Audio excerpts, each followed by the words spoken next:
എല്ലാ പ്രിയപ്പെട്ട കൂട്ടുകാർക്കും സ്മിതൂസ് വേൾഡിൻ്റെ പുതിയ വീഡിയോയിലേക്ക് സ്വാഗതം. ഓണത്തിന് തയ്യാറാക്കാൻ പറ്റിയ നല്ല ഒന്നാന്തരം ഒരു റെസിപ്പി തന്നെയാണ് കേട്ടോ. രസകാളൻ, വളരെ ടേസ്റ്റി ആയിട്ടുള്ള ഒരു കറി തന്നെയാണ്. പുളിയും മധുരവും ഒക്കെ ചേർന്ന് ഒരു നല്ലൊരു കറി തന്നെയാണ് കേട്ടോ. ഇതെങ്ങനെയാണ് തയ്യാറാക്കുന്നത് നമുക്ക് നോക്കിയാലോ. അതിനായിട്ട് ആദ്യം തന്നെ നമുക്ക് വേണ്ടത് ഒരു ചെറിയ കഷ്ണം മത്തങ്ങ വേണം, അതുപോലെ തന്നെ കുമ്പളങ്ങയും വേണം. ഇത് രണ്ടും ചെറുതായി അരിഞ്ഞ് ഒരു കപ്പ് നമുക്ക് എടുക്കാം.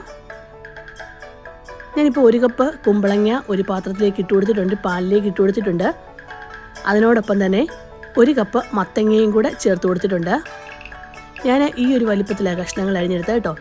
നമുക്കിഷ്ടമുള്ളത്രയും നീളത്തിലോ വലിപ്പത്തിലോ ഒക്കെ അരിഞ്ഞെടുക്കാവുന്നതാണ്.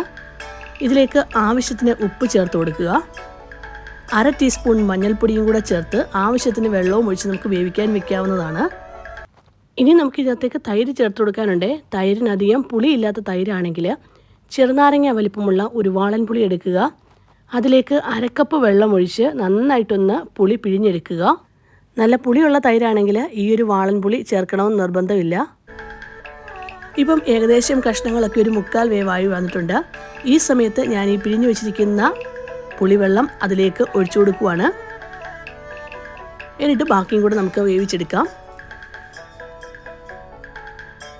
ഇതിലേക്ക് നമുക്കൊരു ചെറിയ കഷ്ണം ശർക്കരയും കൂടെ ചേർത്ത് ഒന്നുകൂടെ ഒന്ന് അടച്ചു വെച്ച് വേവിച്ചെടുക്കാവുന്നതാണ്.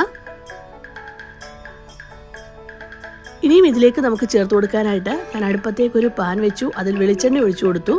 ഇതിലേക്ക് 1/2 ടേബിൾ സ്പൂൺ പച്ചരി, 1/2 ടീസ്പൂൺ കുരുമുളക്, 1/4 ടീസ്പൂൺ ഉലുവ, 2 വറ്റൽമുളക് നല്ല എരിയുള്ള വറ്റൽമുളകാണ്, അതുകൊണ്ടാണ് ഞാൻ 2 മാത്രം ചേർത്ത് കൊടുത്തിരിക്കുന്നത്. ഇനി എരി കുറവാണെങ്കിൽ ഒരു 3-4 വറ്റൽമുളക് ചേർത്ത് കൊടുക്കാവുന്നതാണ്. എന്നിട്ട് ഇതൊന്ന് വറുത്തെടുത്ത ശേഷം നമുക്ക് പാനിൽ നിന്ന് മാറ്റാം. എന്നിട്ടൊരു മിക്സിയുടെ ജാറിലേക്ക് 1/2 കപ്പ് തേങ്ങ ഇട്ട് കൊടുത്തിട്ടുണ്ട്. അതിനോടൊപ്പം തന്നെ നമ്മൾ ഈ വറുത്തെടുത്ത പച്ചരിയൊക്കെ ചേർത്ത് കൊടുക്കാം. ഇതിലേക്ക് ഒരു പച്ചമുളകും കൂടെ ചേർത്ത് കൊടുത്ത ശേഷം ഞാനൊരു 1/4 ടീസ്പൂൺ മുളക് പൊടിയും കൂടെ ചേർത്ത് കൊടുക്കുന്നുണ്ട്. ഞാൻ പറഞ്ഞില്ലേ, വറ്റൽമുളകിന് ഭയങ്കര എരി ആയതുകൊണ്ട് തന്നെ ഞാൻ കുറച്ച് വറ്റൽമുളക് ചേർത്ത് കൊടുത്തിട്ടുള്ളൂ. ഇനി വറ്റൽമുളക് കൂടുതൽ ചേർത്ത് കൊടുക്കുന്നവർ ഈ മുളക് പൊടി ചേർത്ത് കൊടുക്കേണ്ട ആവശ്യമില്ല. ആവശ്യത്തിന് വെള്ളവും ചേർത്ത് നല്ല മയത്തിൽ തന്നെ നമുക്ക് അരച്ചെടുക്കാം.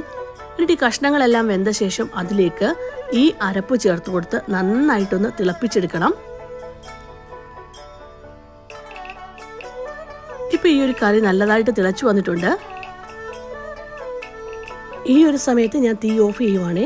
തീ ഓഫ് ചെയ്ത ശേഷം ഇതിലേക്ക് നമുക്ക് ചേർത്ത് കൊടുക്കേണ്ടത് 1 കപ്പ് അധികം പുളിയില്ലാത്ത തൈരാണ്. തൈര് ഒട്ടും വെള്ളം ചേർക്കാതെ തന്നെ ഒന്ന് അടിച്ചെടുത്തതാണ് ഞാൻ ഈ ചേർത്ത് കൊടുക്കുന്നത്. നമുക്ക് എന്തുമാത്രം കറി കുറുകിയിരിക്കണം അല്ലെങ്കിൽ ലൂസായിട്ടിരിക്കണം അതിനനുസരിച്ചുള്ള തൈര് നമുക്ക് ചേർത്ത് കൊടുക്കാം. അധികം പുളിയില്ലാത്ത തൈര് തന്നെ ചേർത്ത് കൊടുക്കണേ, കാരണം വാളൻ പുളിയുടെ പുളിവെള്ളം നമ്മൾ ഒഴിച്ചിട്ടുണ്ട്. ഇനി കറിക്കൊന്ന് കടു വറുത്തിടാനുണ്ട് നമുക്ക് കേട്ടോ, അതുകൂടെ ചെയ്യാം. 1/2 ടീസ്പൂൺ കടുക്, 1/4 ടീസ്പൂൺ ഉലുവ, 1/4 ടീസ്പൂൺ ജീരകം, കുറച്ച് കറിവേപ്പില, 2 വറ്റൽമുളക്, 1/4 ടീസ്പൂണിൽ താഴെ മഞ്ഞൾപ്പൊടി. ഇത്രയും വെളിച്ചെണ്ണയിൽ ഒന്ന് താളിച്ചാണ് ഈ ഒഴിച്ചു കൊടുത്തിരിക്കുന്നത്. ശരിക്കും പറഞ്ഞാൽ വളരെ ടേസ്റ്റി ആയിട്ടുള്ള ഒരു രസകാളൻ റെസിപ്പിയാണ്. ആ തൈരും വാളൻപൊടി എല്ലാം കൂടെ ചേർന്നൊരു പുളിയും ശർക്കരയുടെ ചെറിയൊരു മധുരവും ഒക്കെ ചേർന്ന ഒരു കറി തന്നെയാണ്. എല്ലാവരും ഈ ഓണത്തിന് ഈ ഒരു റെസിപ്പി ഒന്ന് തയ്യാറാക്കി നോക്കിക്കോളൂ. ഇഷ്ടമാകുകയാണെങ്കിൽ ഒന്ന് ലൈക്ക് ചെയ്യാനും ഷെയർ ചെയ്യാനും സബ്സ്ക്രൈബ് ചെയ്യാനും കമൻറ്റ് ബോക്സിൽ കമൻറ്റ് ചെയ്യാനും മറന്നു പോകല്ലേ. Thank you for watching.